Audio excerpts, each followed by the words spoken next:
Hello and welcome back to the Framed podcast. This is our first episode in 6 weeks, but welcome back. We are thrilled to be back here chatting to you again and having a returning guest on again. So Kwame, welcome back on. It's great to have you back. You were last on for Big Bob Beautiful Journey. Yeah, it's been a while, but I'm looking forward to coming back and talking about something that I liked watching.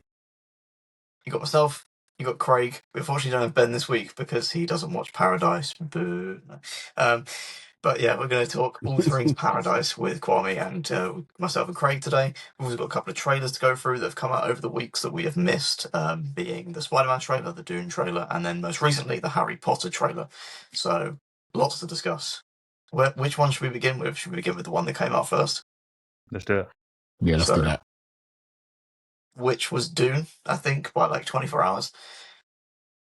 This will be the easiest one to speak through because it's the one that I think is unanimously taken as going to be one of the movies of the year, if not the movie of the year. So excited! I've never been more excited to watch a movie after a first trailer, probably since like the first Avengers: Infinity War trailer came out. Like it was, yeah, that was crazy. That's I watched it a few times. To be fair. Yeah, the trailer was crazy. I remember watching The Odyssey for the first time and going, well, I don't know whether or not I'm going to be more excited for this or whether I'm going to be more excited for Dune Part 3. Seeing the Dune Part 3 has solidified it for me that is my most anticipated film of the year. I don't really have any notes because the trailer was sort of perfect. It gave us everything we needed to in that time. And it's just got my excitement fully going for December 18th, I think it is, isn't it? So, yeah. The big day. Big Doomsday. Yeah. The Doomsday. Yeah. It's going to be a mental day at the cinema. I think it's time to get those but I don't know about day off requests in for work. 100%. But at the same time, I pose a question real quick. Are you? What do you think about the whole Doomsday thing? Are you thinking it's going to be a great day for cinema because we're going to go and watch two of these huge films, or would you prefer it to be on a different day? I mean, I'm used to watching movies back to back anyway, so I think any event that's going to get people into the cinema is a good thing, right? And these are two of the biggest movies that we're going to get. Mm-hmm. Well, probably the biggest movies we're going to get this decade so far, right? So I think that for that reason in itself, it's going to be great. Like I'm happy. I'm just happy that we're getting the movies. I don't really care when they come out. Like I've been waiting long enough for them. So, what I think is great as well is that I think Dune, if I'm saying this correctly, and I think Dune has pre-booked, if you will, the some of the IMAX screens. Yeah. So they're getting the IMAX and stuff, which I think is great. But at the same time, if it's Doomsday, I'm saying Doomsday now is one word. For Doomsday, I feel like you're going to also want to see that on the biggest screen possible. So, do you know what I mean? Well, the fun bit for us is Dune has IMAX exclusivity in the US. Oh, is it just the US? We are getting both, I believe, in IMAX. Okay, that's fantastic. So we win. We're up. It's America that has to suffer. So trip to the BFI IMAX, I'm told, right? Yeah, it's looking that way. The best screen to watch it on, you might as well. So I think it's where you got to look at Barbenheimer. I think with Christopher Nolan being the guy that he is, Cillian Murphy being the guy that he is, that movie still makes a lot of money. Yeah. Does it become one of the highest grossing R-rated movies of all time without the Barbenheimer thing? I probably don't think so. I think it would have done very well. I don't know if it would have gone to that extreme. I think there's a lot of people that watched it because of the Barbenheimer event rather than just because Oppenheimer was on. I'm excited though. I'm excited. When tickets go on sale, I'll be straight on that. Yeah, I think it's the toughest one to really speak on, other than just saying like I'm hyped. Yeah, pretty much. Whatever song that was playing in the background on that trailer, that was like a war cry. I've listened to that more than a few times to start my day. Oh, mate. He doesn't miss that, man. But at all. I mean, the Dune 1 soundtrack was great. Dune 2 was even better. This one, we're in for a treat, man. We've just had one of the most stacked award seasons ever, and I know that's just finished. But the score category next year already looking like Hans Zimmer, John Williams, and Ludwig Göransson. That's like a yeah. That sets up next year to be a great award season as well. Huge, mate. Huge. But yeah, should we move on to Spider-Man? Spider-Man. Yeah, let's do What it. do we think? How you feeling about it? I'm happy. Me too, to be honest. Yeah. I've wanted a ground level Spider-Man movie for ages. This feels like that's what it is. It's weird how Spider-Man's low-key become the place that all the other heroes just pop into, like in his movies, because we're getting so many people. We've got Bruce in the first trailer, we've got the Punisher in the first trailer, and obviously Sadie Sink's Jean Grey looks like she's going to be a really key character in this movie. So it's really funny how that his space has kind of become that intersection place for all of the Marvel characters to pop into. Mm-hmm. Yeah, I think I can echo that really. I think everything about the trailer looks great. What is the runtime for this film? Do we know or not Don't yet? think we know. I don't think we know yet. The other thing is I'm slightly just a little bit cautious of the fact that like they've shown all of these different villains and stuff. Like how much are we going to get to see of them? Are they only going to be in like perhaps a little bit at the start, and then we'll have a main villain throughout it? You know, Scorpion's coming back. It's all these things. I just hope that they don't overwhelm it. Do you know what I mean? That's the only concern I have with Spider-Man. The only one really. I think it could have been shut down, but there was a rumor that it's going to be a sort of beginning of F4 style montage for a lot of those villains. Mm-hmm. So those sort of final shots that you see at the end, the ones that are like the comic panels, I think it's Tarantula and Captain Boomerang. I think they're only going to be seen in split seconds or in a montage. Do you know what I think is great about this trailer as well is that people have been proper like deciphering that final scene with the hand, and they're like, nah, this is No Way Home all over again, because there's no way lizard situation. There's no way he's doing it on his own, and I don't think they'll bring back any of the Spider-Men, but I do wonder who they're going to have in that. Perhaps even like I think Daredevil personally might be in there. That's what I was thinking too. But I don't know who else they would perhaps chuck in there. But I'm intrigued. I'm going to set us off on our first tangent here. Have you both seen Daredevil episode 1? Yes. Yes, of course. Are we happy with where it's going? Yeah. I thought it was cool. I thought it was a cool first episode. Like, so much happened. Like, there was so much in that first episode that happened.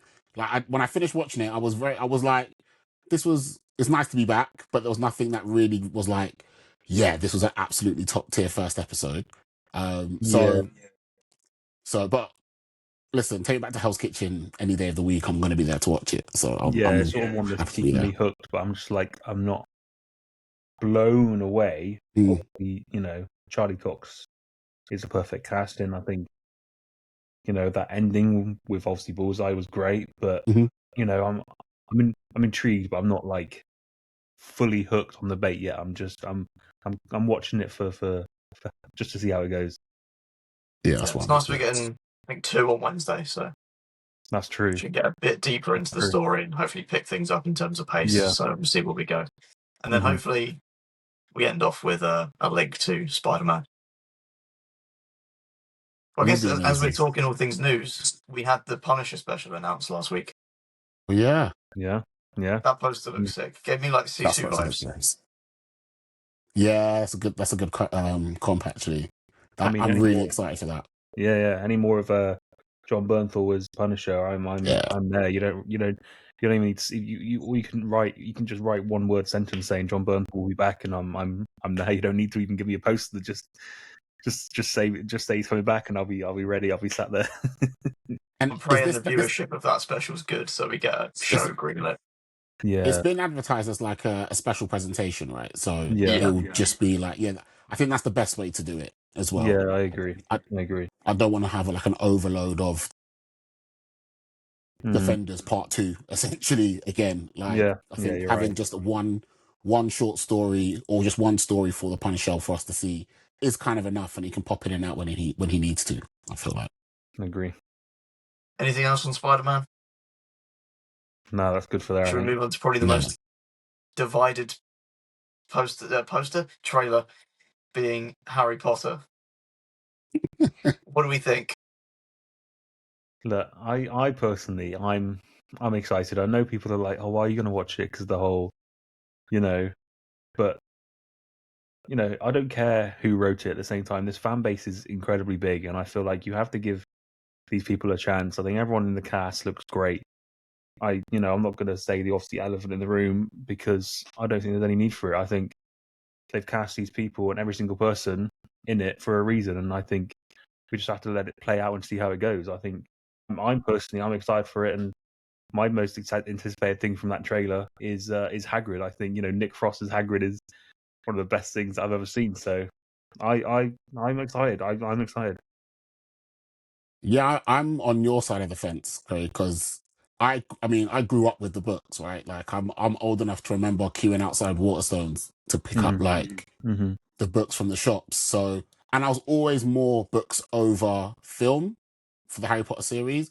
And I like the fact that with this series, we're going to get more into things that we didn't see in the movies that That's are in the exactly it. books. Yeah. And I think that's the opportunity that I think they have here to really define it and make it its own thing outside of the movies. That's and like I didn't even watch it on the day it came out, the trailer, but I watched it maybe a day or two afterwards, and I was really impressed. Like, I was surprised at how much I liked it. It really looks, I don't know, expansive and detailed, Yeah. and I genuinely felt excited, and I didn't expect to have that feeling watching that.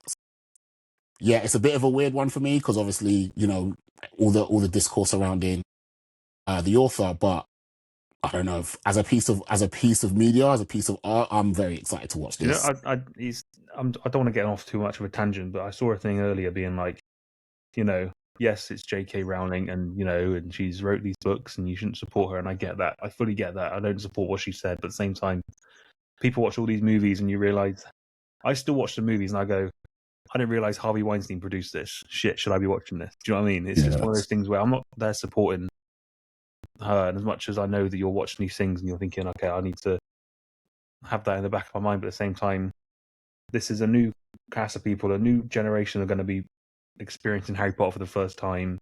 I think the 3 kids look great, and I think they're going to be like terrific. I'm super excited to see who they announce as Voldemort down the line.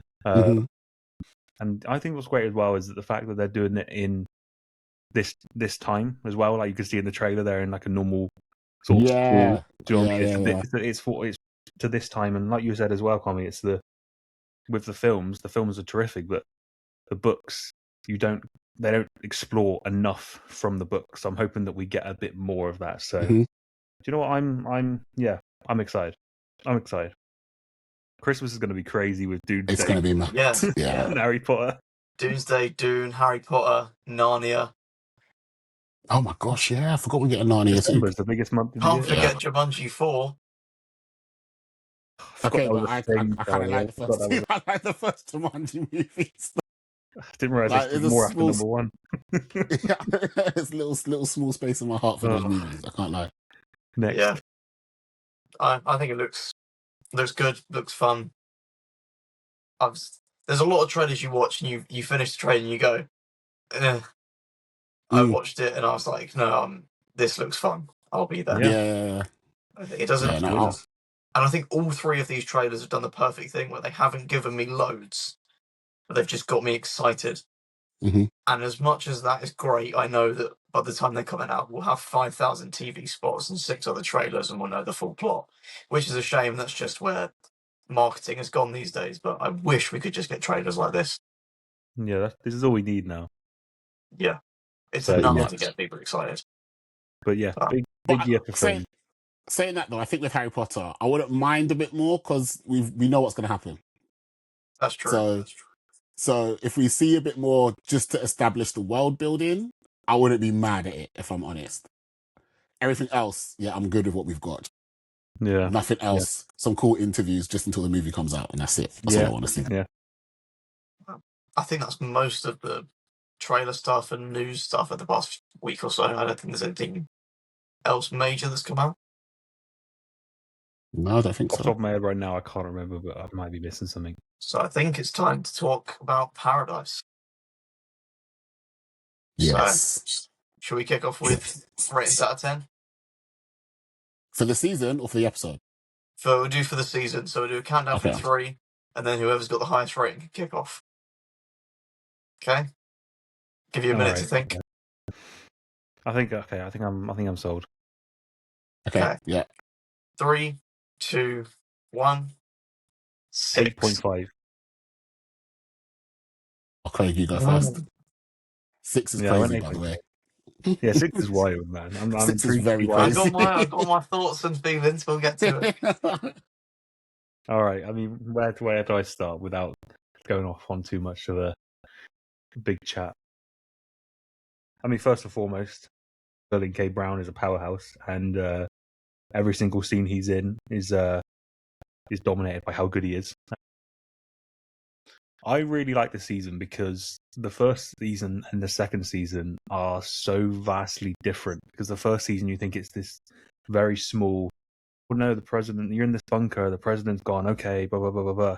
But now it's not just about the bunker, it's about everything else around it. And obviously, after that finale, it's opened up to so much more. And it's not just about this bunker anymore. It's like there's so many different endless possibilities to this tiny thing because of this AI computer, and I think that's just crazy. And then I think the whole new additions to the series have been great. Shailene Woodley and Thomas Doherty have been really great additions, and that episode, I think it was episode 4 with Shailene Woodley and the birth, was I think the best episode of the series because the weight that carried emotionally was on par with some of the most emotional TV I've seen in a long time.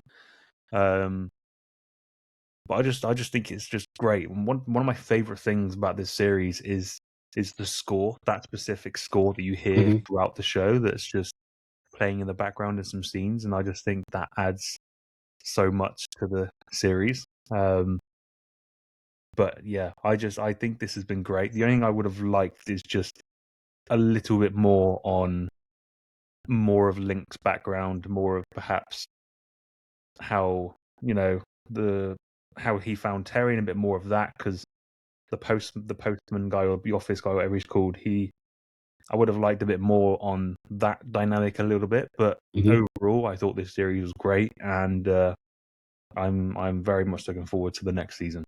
Very much forward to that. So I won't talk too much. I don't want to rant, so I'll pass over to Kwame to give me his thoughts. Yeah, I mean, I agree with everything that you said. Episode 4 also was my favorite episode. I think what this series does just so well is not only just the world building, but the depiction of the characters, the character development, and how the relationships are portrayed with each other as well. Like, they're able to do so much of that in a short space of time, but it feels very real, it feels very lived, and I think that's the heart of the show, I think, for me, because exactly as you said, this first season and this season is so completely different in tone. Like, the first one is, like you said, it's self-contained mystery, and then in the second season the world is completely opened up, and with that they've pretty much abandoned the whole mystery side of it and made it into this like character-led drama that's set in this post-apocalyptic world kind of, but also at the core there's still stuff happening back at the bunker. Like, it was just so nuanced and layered, and they did everything that I wanted to see from a second season. Like, I think all the things that I wanted, in terms of seeing what the outside world is like, seeing the reunion between Terry and Xavier, learning what like the structure on the outside was like, but then also seeing how Xavier's like impact of everything he did in season 1, what that leaves the bunker with and how they have to deal with that. They did that too. I think if there was anything that I would have loved to see more is more Sinatra. I think, like you said, I think the new character inclusions were great, but they came at the cost of Sinatra. And I think that's probably, if I had to give a nitpick, that it would be that. I would have loved to see more of her. But yeah, I'll stop there because otherwise I'll rant about it for like 20 minutes. It appears All right, I'm in Charlie, the why is it minority. 6 now, man? I'll start off with the good.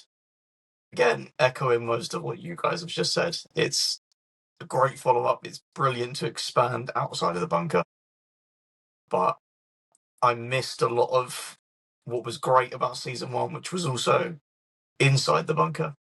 And while we got hints of it, we missed out on a lot of it. I felt like the structure of the season was all over the place. I think the 3-episode premiere was perfect. They used those episodes really, really well. You had like the first one where you started off with just people on the outside. Then you had the second episode that focused on Xavier. Then you had the third episode that focused on the people in the bunker. That was brilliant to set that up as the premiere. You know where every character is, and you've got your 3 groups. You've got your main character, the people inside, the people outside. I love that, and I thought the way 3 ended with it kind of had that sequence where it went down through the levels of Paradise and all the different storylines that were going on. I thought, okay, we'll be back to normal from next week. We're going to go through with balancing all these different storylines. And then 4 and 5 was still just stuck on the outside, and we knew nothing that was going on the inside. And then it just felt like 6 to 7, we rushed through everything that was going on inside because we had to wrap it up and we only had 3 left. And it's like, while I loved the story that was going on, if they could have just let everything breathe a bit more by drip feeding us week by week rather than spamming us with everything at the end, I would have enjoyed it a little bit more. But that's not to say 6 may be harsh. I'll probably push it to a 7 thinking about it.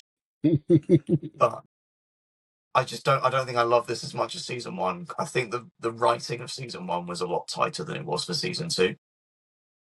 And in a world where we're getting a lot of TV that is a bit, this is certainly on the higher end of TV we're getting.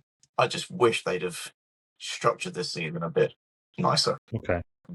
That was my That's main fair. issue. That's fair. What I find really interesting, though, is that the more I think about it today, the more I'm just thinking of different theories in my head, because obviously the first one, like we say, it's very grounded, it's very contained in the bunker, and that's all we know. And now everything's completely changed with this whole Alex thing, Link's involved, like the connections with everything. Like Billy was obviously connected to killing that the Alex creator, and I can't remember his name. And then Link was there in the story because we now know that he was part of the reason why it was built, and it's just all these things, the way that connect, I find really fascinating, because especially Link, I find Link a really interesting character. And I really love the dynamic today with the way that he changed from, with the scene with Sinatra and Xavier in the elevator saving their daughters, and Link comes in and he's like, where's Alex? I need, give me Alex and take me to Alex. And he finds out he's got a daughter, and he just switches to sort of that humanity side. And I really like that about him. And like you were saying, Kwame, I think I would have liked to have seen more about Sinatra, but I also would have liked to have seen more around Jane as well, because there was a lot of focus on Jane throughout this series, but then we didn't get a lot of her backstory. But then also we got a lot of, when obviously the penultimate episode, it was cut very quickly with her, and I would have just, because she was very integral to the story because of what she was doing, and perhaps would have just liked to maybe a little bit more on that dynamic, I think.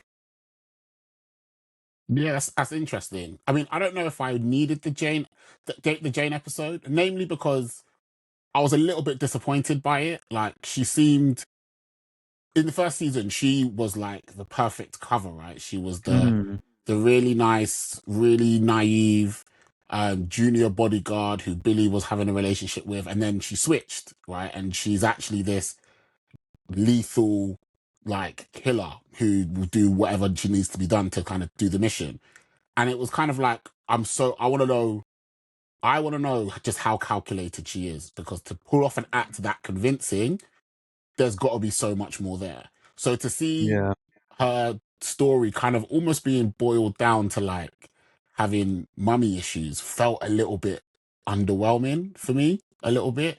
Like, I think I would have really loved it if they lent into the more calculatedness that I thought she was going to have, and making her having her own agenda rather than just a pawn who will do whatever she needs to do for the strongest woman in the room. A little bit, do you know what I mean? Like, I was a little bit disappointed about that, but it's interesting that, Charlie, you said that like you felt like it was a little bit disjointed, because whilst I can see that, I just think this series needs more than the episode run that it gets. I think there's so much story that it needs to tell.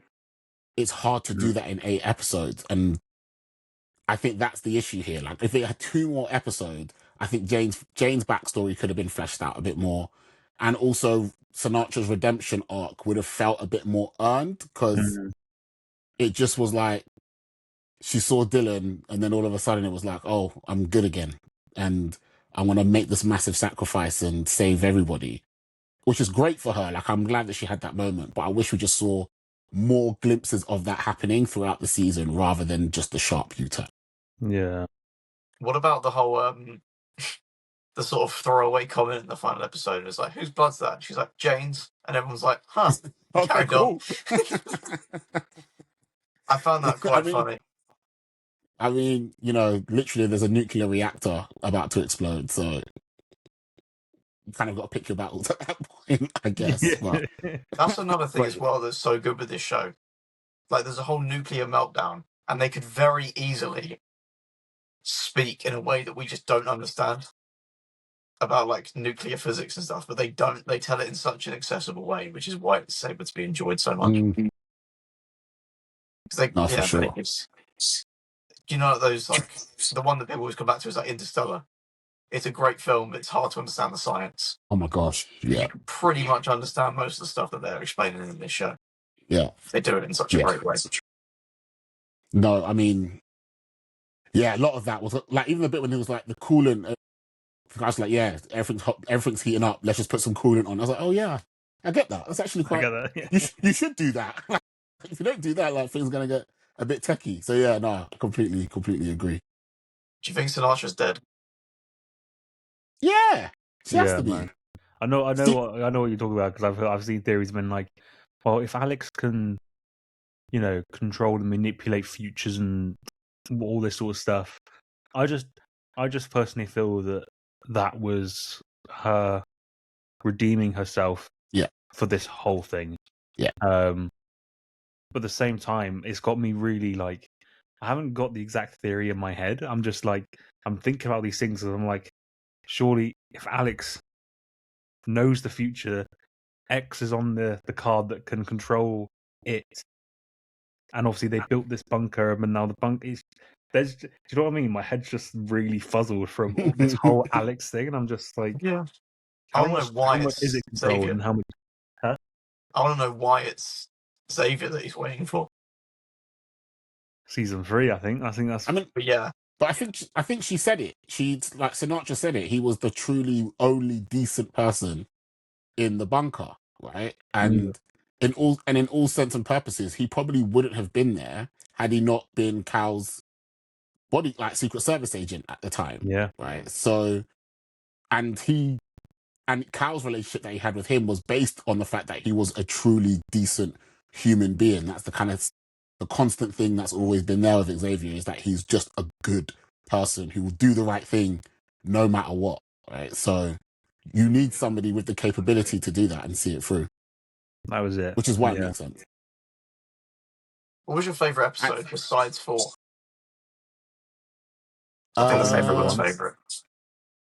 I think just the first one, because I think we were so used to the whole secluded containment of that, like, series 1. We don't know anything about the outside. What I really love about, like, disaster things and stuff, especially about this series, is you saw season 1, you were like, okay, this is how these people in the bunker live. But what happened to everyone outside? What happened on that day where it was all breaking down? And we got that with season 1, but in a really random but quite amazing way, because you're watching this junior doctor who's, you know, struggling, and then she becomes a Graceland tour guide, and, you know, her boss and her in that downstairs bit, and they're working together, and she goes through grief, she goes through loneliness, and then she meets someone, and then it's just, you just go through this whole journey with her. And I just think that's why episode 4 was so emotional, because you've built up this huge image of Shailene Woodley's Annie in that series 1, and I just thought that was such a great way to show humanity in a different way. I like that a lot. So that was number 1 for me. Kwame? Yeah, I would have picked. Okay, because you picked 1, I'll go 7. I like last week's episode a lot. Like, it felt as like a penultimate episode, especially because season 1's episode 7 was absolutely incredible. Like, it was the one where we saw where we saw Cal use the EMP, right? Like, and how everything kind of all went down. So for me, episode 7 had a lot of expectation. They had to kind of match that. And I think they did. Like, we essentially got everything from, I think it was episode 7 that where Terry and Thingy reunited. We got the Gary resolution. You know, we had essentially just everything, and then also our first glimpse of Alex as well. Like, we all had our own thoughts and ideas on what Alex was, and then also the confirmation about Link and Sinatra and their actual relationship as well. Like, that's the biggest question that they posed from this season is how is Link her son? And we got that kind of confirmation that they are linked, and now they need to explain how they did it. So yeah, I think episode 7 would be my second favorite. Yeah, Or that third. would probably be my pick. But if I had to do one other, I think 5, which I think was called Mailman, which is where you learn about Gary and That was a great episode, actually. Terry's life, and that ending when he shoots Enos. Yeah, that's crazy. I didn't see that coming at all. The only thing I've got a question with is, I don't know if I missed it or I completely glanced over it watching this show, but like, didn't Sinatra's son Dylan die? Like, did we not see him die, or is that? Am I just no? We never saw him die. We just know that he died before she started building the bunker. So it was like, essentially her grief gave birth to the bunker, because she was at that technology conference. She ran into the guy who's the professor who's at the reactor, who's with Alex, giving his speech about the doomsday thing, and then that sets off the chain of events to get all the people, all the resources together. But we don't know what. We just know that he died of some mysterious illness. We never saw him. So is she just imagining Dylan as her Dylan, or is she actually? Do you know what I mean? I think she is. Like, there was this really interesting moment in the last episode where she says, I know there could be a million Dylans born on the same birthday as but she's convinced that she is his, like she's her son. And the way she touched his face when she like went to the gate to like sacrifice herself, it was like, oh wow, you really, really think that's your boy. And he was surprisingly more complicit than I thought he was gonna be. Like, if some women who I hate try to touch my face to be like, oh, I'll see you soon, I think that's what's great about the actual Dylan, as in Link Dylan, because every time you saw him on screen, you have this, or the first time you saw him especially, you had this instant, I did especially, I thought, this guy is just going to be the worst of the worst. I mean, you see him in the trailer, he's going to be awful, but whether he's with Annie, or he's saving the daughters from the elevator, or he's helping people in the bunker, he's just got this persona about him. And I just thought maybe with Sinatra, he's just accepting that she is going through her own grief. He's just allowing that because of how nice of a person he is. And yeah, maybe she was just having that moment where, you know, like you said, this is her baby, this is her bunker, and this is obviously going down. And the only time that she's gone through this all grief before is with her actual son. And you think it's all combining into this one thing. And I love that redemption arc for her, how she, you know, saved Xavier, and she went through this, and she worked together with Xavier to save their daughters and stuff. I think that whole thing with her at the end worked great. I don't think she's alive. I don't think there's any chance that she could be alive. But I think that whole thing with her really was great after everything that she's done throughout this whole thing. No, I think that's why we saw her with her son, right? Yeah. Like, in that last final moment, that's her, I guess, walking off into her version of life after death, or her version of paradise, is with her son alive, right? So yeah, she's leaving paradise to go back or to go to a different paradise, isn't it? Yeah, that's a good way. I never thought about that, actually. She one paradise is gone, she's gone to another one. Shit, man. I've got a question. Yes. All right, go on, hit me. It's the obvious one. If the world was ending and you were offered to go into a bunker like that, would you do it? 100%. I don't think there's any question about it. That's a no-brainer. That is a no-brainer. Just try to survive outside in the freezing cold temperatures, or go inside a bunker where everything's controlled, and you know, I have to just pay with an Apple Watch. if you will. But do you did they even have a payment system in there? Like, because everything's like resourced out, right? So who knows? But I'm going in without a shadow of a doubt. It's got to be done, even if 100%. it's only for half a decade. You know, you Just go back half a outside decade. afterwards, and it's fine. But I do wonder where they're going to go with this. Obviously, Xavier, we know that. You know, he's been told about Alex, the second bunker, which is in Denver. Mhm. I don't know how that's going to incorporate. You know, I shall assume his family will go there. The other scientist we know is there, the one that she met on that trip, which is crazy. The fact that he's living over there, because is this just a very small bunker with a few people and this Alex, or is it another super bunker city thing? And you know, are these people? What are these hundreds and thousands of however many people it was? 25,000 people, wasn't it, or something? Where are they going to go? What are they going to do? Are they going to go their own way? Are we going to see Link more? Are we going to see, you know, there's so many different ways it can go, but the fact we're only getting 10 more episodes, or 8 more episodes, isn't it? It's just crazy. But yeah, I'm really intrigued about the Link of it all. Yeah, 3 is the end. 3 is the end. Xavier Sterling K. Brown said in an interview, he was like, because he's executive producing it, he knows how it all ends, and he's sort of helping doing it. So he was like, and that was it. And it was just like, oh god, one more season. 3 feels right though. It does, and I like that. I don't like it when series go on too much. It's like, well, if 3 is the only one we need, then 3 is ideal for me. It's like they ended 3 with like, oh, there's another bunker. I'd be like, right, we're getting a bit silly. There's another series. Although Xavier Collins will return in Avengers Doomsday. I am really interested to kind of see who's going to fill that Sinatra left hole, because there's no real antagonist anymore. Now she's gone, right? So the only one I can think, I mean, you obviously got the other scientist in the other one. I don't know how much he's going to be involved in the next one as like Sinatra, but the other person I can think of is, I don't know her name off the heart, but it's obviously the therapist. oh, that's interesting. I don't think of she's her. going to perhaps be involved in it somehow, because obviously there's no president, there's no vice president, they've not elected anyone else in there, there's no government, you know. Obviously Link wants to try and rebuild the world. Is he going to do that, or is he going to now just be with his daughter Annie? And you know, where do they go from this? How do you leave a bunker like that and just go about your life? There's no, do you know what I mean? It's I think Gary's going to be on Demon Time. That's my theory. Plenty of options for him now. Jane will return in season 3.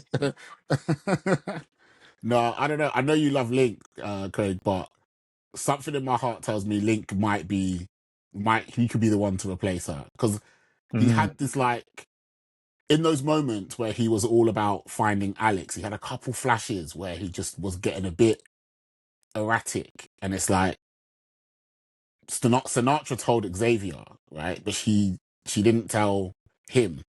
So what happens if he finds out that he knows where Alex is and he's gonna go to find it and do what it says, or whatever, exactly. Right? Who knows? But Alex isn't in there because obviously it's been destroyed. So, as someone as smart as Link, you think, well, if it's not here, if it's not in the outside world, there's only one other solution. It's going to be another bunker. Like, yeah, if someone as smart as him will realize that it's not in there, it's not out here, it's got to be somewhere else. So, and you know. Sure, that's a good point. Actually, I do wonder how. Like I was saying, he comes across as really super nice person, but I do wonder how much of an impact finding Alex is now going to have. Now that he's got a daughter, it's interesting, and he's lost his fatherly figure as well, isn't he? That guy. Yeah, what was his name? Geiger, right? Geiger, yeah. Like that, wasn't he? So. I wonder if they were bringing any new additions as well. New additions from the outside world. Yeah, I think they will. Yeah, they have to. We haven't really seen, besides him giving Link the child, we haven't actually seen Xavier and Link interact that much.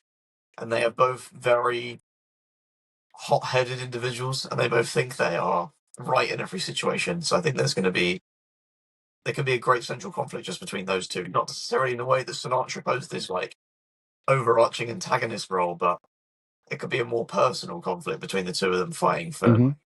leading this It's gonna be movement, I guess, to interesting. save the world. They're going to be definitely the two main people in there. I don't think there'll be much of a change in cast. You know, Carl's son will obviously be involved as well, quite a bit.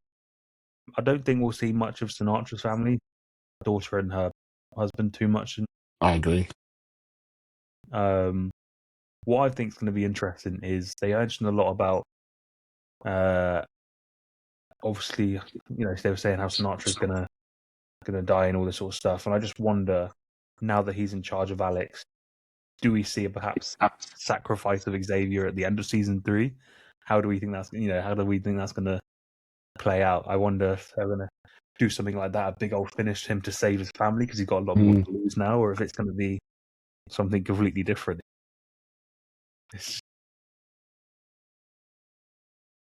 I really hope we don't get to the end of season 3 and Xavier dies. Like, I would be emotionally wrecked if that happened. But again, I think it depends on the circumstances, because for what we know about the guy is, if it calls for it, he'll do it, right? And there are a couple moments in today's episode when he was in the lift, and I was like, I swear if this lift falls with him in it, I was like, no, he I can't was about go, to man. crash out. So yeah, like I could see something like that happening. I hope we get more Terry. I thought I Terry think we was will. great. I think she'll be quite pivotal in this series. She's back now. They got the family reunited. I mean, she's obviously a extremely smart woman. I think, do you know what? Actually, she might look at perhaps being in charge of a group. I feel like she would be quite a good leader.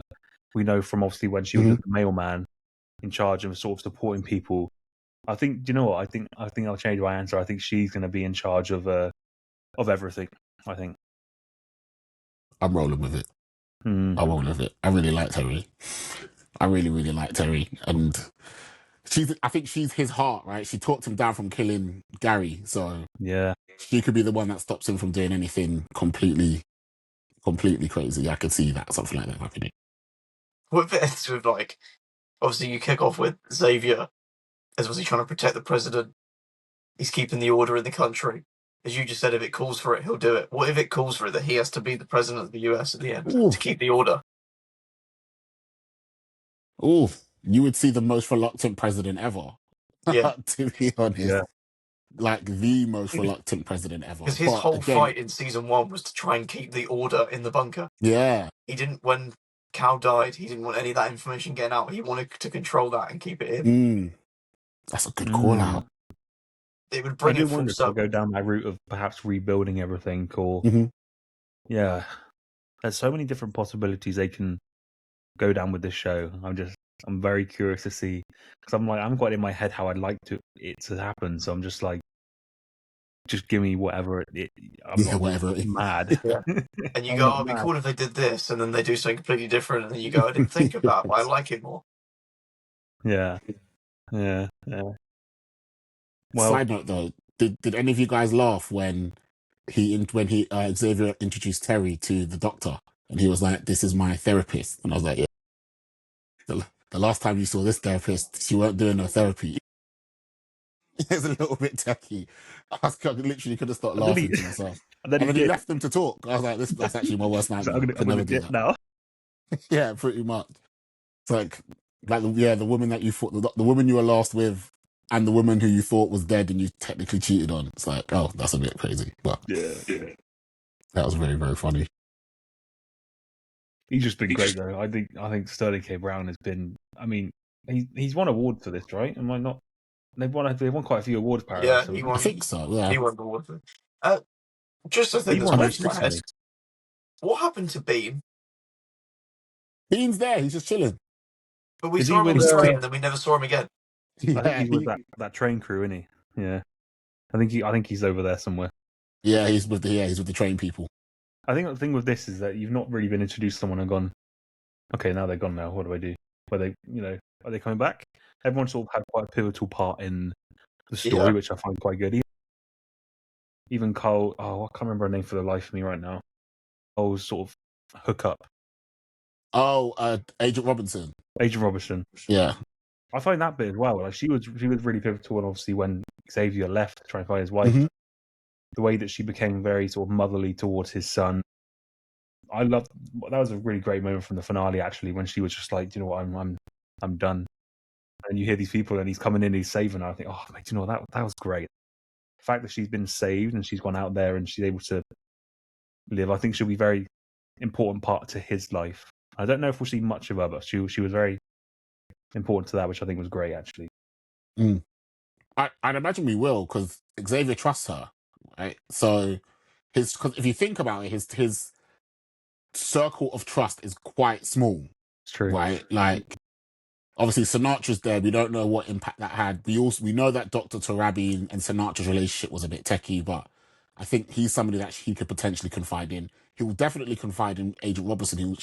He left her to look after his children. So and he can't go to Denver on his own, right? So yeah.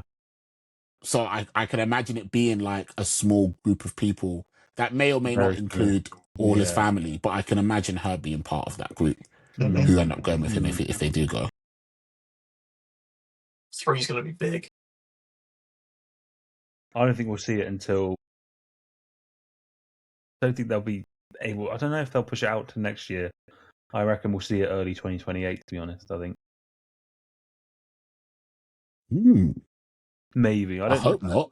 I mean, I'd love it if it was filmed this year and it was out next year. But I reckon they will. I think they want to keep the momentum. You want to keep the momentum going, don't you? I mean, like especially after that, and you're just like, "Fuck, what's happening with Alex? Where's Xavier? Where's you want that shit." So I hope that they are able to flush it out. I mean, it'd be great if we find out that they recorded it back to back and they're releasing it in a few months. It'd be amazing. December. Nah, too much. It's too much. I can wait until 2027 for that for Paradise Beach season 3. Yeah, I can wait. It's too much. Because they've pretty much done the same structure. It's released around the same time of the year. I think it was about episode 6 last year where season 2 got confirmed. I mean, that is true. Yeah, they did drop the first season last year. I wouldn't be surprised if it is just this time this next year, next March, and they drop it, or next April. I think if they knew the ending from where they begun, they probably had a loose script written. It's probably just they're going to wrap up and get rid. Sterling K. Brown knows. I keep calling him Xavier. Sterling K. Brown knows how it ends, so they must have. Him and Dan Fogelman must have wrote it and have that ending ready. So I think maybe early 2027 we'll get that, and hoping for a big old season. Worst case, they put a Stranger Things in ChatGPT. No, please. No, please. They won't.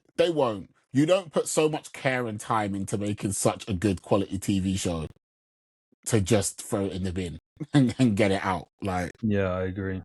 It's an incredible TV show. I couldn't recommend it enough to anyone. I think it's great. 8 parts, 2 series each now.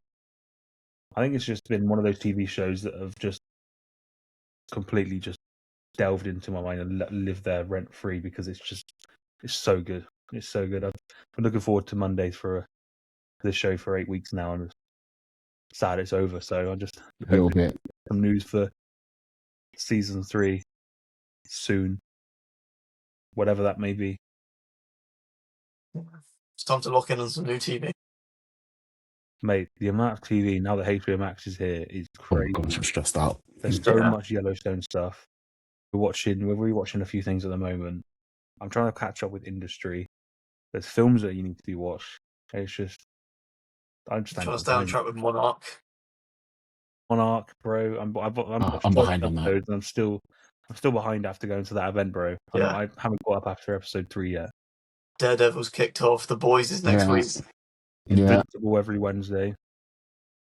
It's a lot, mate. It's a lot, honestly. Although saying that, I did binge Bait over the weekend. Oh, mate, how good is Bait? Which was excellent. Like, excellent. Is that guy, bro? How many episodes is it? 6 episodes. 6? Yeah, 30-minute episodes. You can smash through that in an afternoon. I'm working through Game of Thrones right now, but that'll come after that. Oof. All you need is 3 hours of your time to watch Bait, because Riz Ahmed and Guz Khan they're my favorite duo this year. I think they're just the dynamic between them is just it's So just good. so good, man. So good. But my favorite part of that series is the music. The music in Yeah, the man. series is top. They've just released a soundtrack, tier. haven't they? Or Yeah, they've they have. I was really glad that they did. It's top tier. There's some absolute bangers in this series. Yeah, And- I Charlie, need more and- shows check it like out. this. Hmm? I need more short shows like that. I'm trying to do 100 Yeah. shows this year, and I'm slacking. Yeah, well, get Bait watched. It's what was I going to say? SNL UK. Riz Ahmed's hosting it this week. Well, yeah. It So looks I cool. still need to watch that. So I'm going to check that I'll out tell you this what, week. they've actually been really good. I was a little bit Okay. skeptical, but they've actually been really good. Tina Fey and Jamie Dornan, but Riz Ahmed hosting it this week, so I'm buzzing for that. Okay. I'll check that one out. I know you haven't watched it, Kwame, but the junket skit in the first episode was so good. Okay. Oh, mate. I was watching that going, that is. I was sat there, my missus, we were just looking at each other. we didn't say anything, but I'm just thinking, we know it. We're thinking of that stepping through film, Thomas Duke. He's always coming up, and people are always mocking him because of how like soppy he gets. And then you get some people doing junkets that just get way too crazy. You just think, I don't want to watch this shit, but you know what? Yeah. I loved it because it was just It's like, the way you just like said it. I mean, Kwame, you watch it, but there's one bit in it which is just so good. He's like, I watched the film last night, and I just got to say, why does it fucking suck? It's just like, imagine if someone said that in a junket. the SNL cast is great. I think they're all really, really great. So yeah, check it out because it's only 2 episodes so far. But it's funny, man. It's funny. Okay. They've done a good job. They have done a good job. All right, cool. I'll try. Do you know, after this, I'll put it on. After this, yeah. I'll stick it on now. So, Good man. Good Okay. man. Any Paradise final thoughts, or have we gone through everything? Just give us season 3, and we'll facts. That's be it. talking about this again next year because great TV show, and I'm hoping that next award season we get some more recognition for the cast because they've been great. So, yeah. Cool. I think we can leave it there.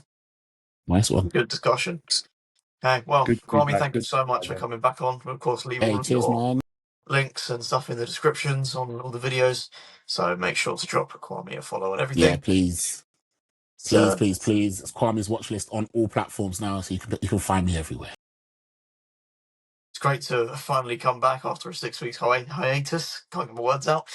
But I'm sure we will be back next week, probably talking about Mario, if we manage to get that Probably. watched and can sit through a busy kids screening in the Easter holidays. But it's a good time of year now. We've got Daredevil coming out, The Boys, Michael's right around the corner, and then we're into the summer. There should be no Big excuse year for us for to not have film and episodes, so it's all go This from could here. go down as one of the best years for film and TV in a long time. You know, This is, for me, I was looking at it, this could be like the 2019 of this decade. Yeah. Well, let's see how the rest of the year see how plays it out. goes. Yeah. All right, well, this has been great fun. Thank you all for listening, and we'll see you Cheers, hopefully guys. next week.